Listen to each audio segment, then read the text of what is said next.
Exode chapitre 19, traduction Louis II. Le troisième mois après leur sortie du pays d'Égypte, les enfants d'Israël arrivèrent ce jour-là au désert de Sinaï. Étant partis de Rephidim, ils arrivèrent au désert de Sinaï, et ils campèrent dans le désert. Israël campa là, vis-à-vis de la montagne. Moïse monta vers Dieu, et l'Éternel l'appela du haut de la montagne, en disant, « Tu parleras ainsi à la maison de Jacob, et tu diras aux enfants d'Israël.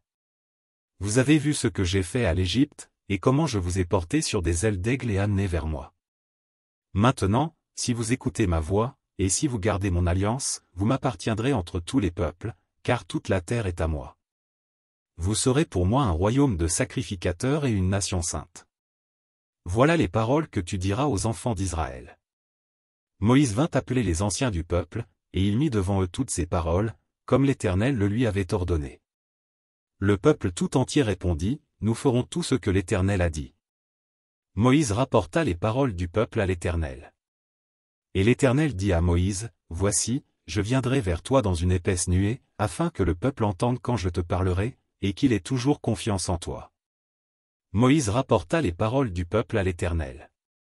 Et l'Éternel dit à Moïse, « Va vers le peuple, sanctifie-les aujourd'hui et demain, qu'ils lavent leurs vêtements. Qu'ils soient prêts pour le troisième jour, car le troisième jour l'Éternel descendra, aux yeux de tout le peuple, sur la montagne de Sinaï. Tu fixeras au peuple des limites tout alentour, et tu diras, gardez-vous de monter sur la montagne, ou d'en toucher le bord. Quiconque touchera la montagne sera puni de mort.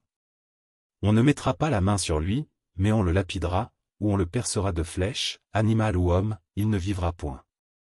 Quand la trompette sonnera, ils s'avanceront près de la montagne. Moïse descendit de la montagne vers le peuple, il sanctifia le peuple, et ils lavèrent leurs vêtements. Et il dit au peuple, « Soyez prêts dans 3 jours, ne vous approchez d'aucune femme. » Le troisième jour au matin, il y eut des tonnerres, des éclairs, et une épaisse nuée sur la montagne, le son de la trompette retentit fortement, et tout le peuple qui était dans le camp fut saisi d'épouvante. Moïse fit sortir le peuple du camp, à la rencontre de Dieu, et ils se placèrent au bas de la montagne. La montagne de Sinaï était toute en fumée, parce que l'Éternel y était descendu au milieu du feu, cette fumée s'élevait comme la fumée d'une fournaise, et toute la montagne tremblait avec violence. Le son de la trompette retentissait de plus en plus fortement. Moïse parlait, et Dieu lui répondait à haute voix.